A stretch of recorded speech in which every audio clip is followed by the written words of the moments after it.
தாலா தன்னுடைய திருமறையில சூரா அல் ஹஜ்ல 37வது வசனத்துல லை யனாலல்லாஹ லுஹூமுஹா வலா திமாஉஹா வலாக்கி யனாலுஹுத் தக்வா மின்கும், குர்பானியின் மாமிசங்களோ அவற்றின் உதிரங்களோ அல்லாஹ்வை ஒருபோதும் அடைவதில்லை, ஆனால் உங்களுடைய தக்குவா தான் அவனை அடையும் அப்படின்னு சொல்றான்.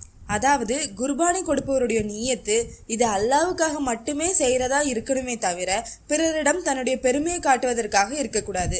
இன்னமல் அமாலு பின் நியாதி, நம்ம என்ன நியத்தை கொண்டு ஒரு காரியத்தை செய்யறோமோ அதனுடைய பலன் அதுவாகத்தான் இருக்கும்னு மனசுல வச்சுட்டு நம்ம நியத்து வைக்கணும்.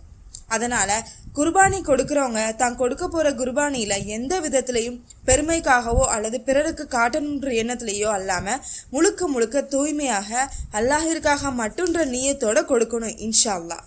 ரெண்டாவதா நம்ம கவனிக்க வேண்டியது குர்பானி பிராணியை தேர்ந்தெடுப்பது. அல்லாஹ் தாலா தன்னுடைய திருமறையில உணவிற்கான கால்நடைகளாக 8 வகைகளை